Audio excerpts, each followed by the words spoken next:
Sometimes behind a strong smile, there hides a story no one knows.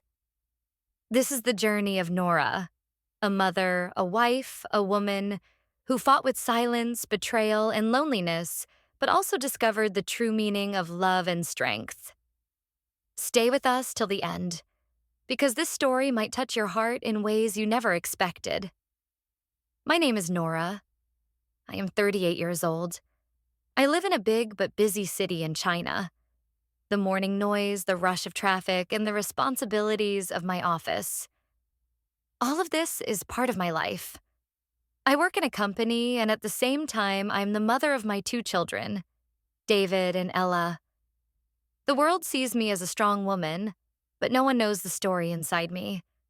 I was married to Adam. The early days were like a dream.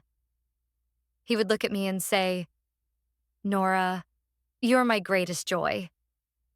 We went out together, talked late into the nights, and I used to think this love would never end. Our little home was always filled with the laughter of children and the warmth of hope. But with time, everything began to change. Adam became more occupied with his office or his friends. Even when he came home, he stayed silent. At the dinner table, silence grew heavier. I kept asking, "What's wrong?" He always replied, "Nothing. Everything is fine." But in his eyes, the emptiness was only growing deeper. One day, I found a receipt in his jacket from a cafe, and a woman's name was written on it. My heart skipped a beat. I asked him about it, but he said, "She's just a colleague." I chose silence.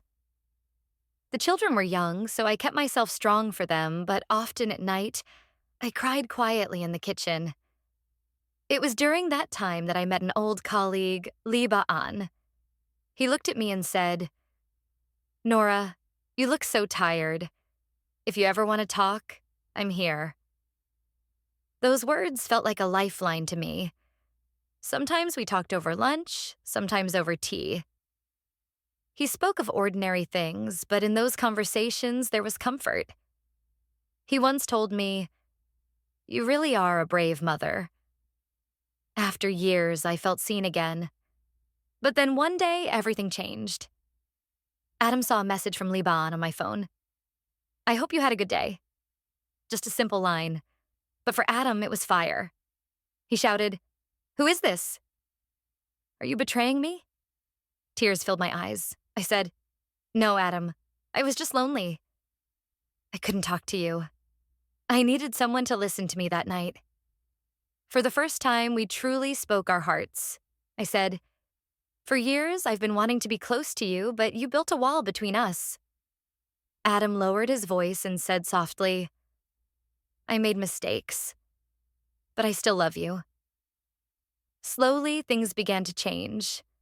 Adam started spending more time with the children, David and Ella. He would make me tea, smile over small things, and ask about me. One day, we all went to the park. He held my hand and said, "I want our old memories back."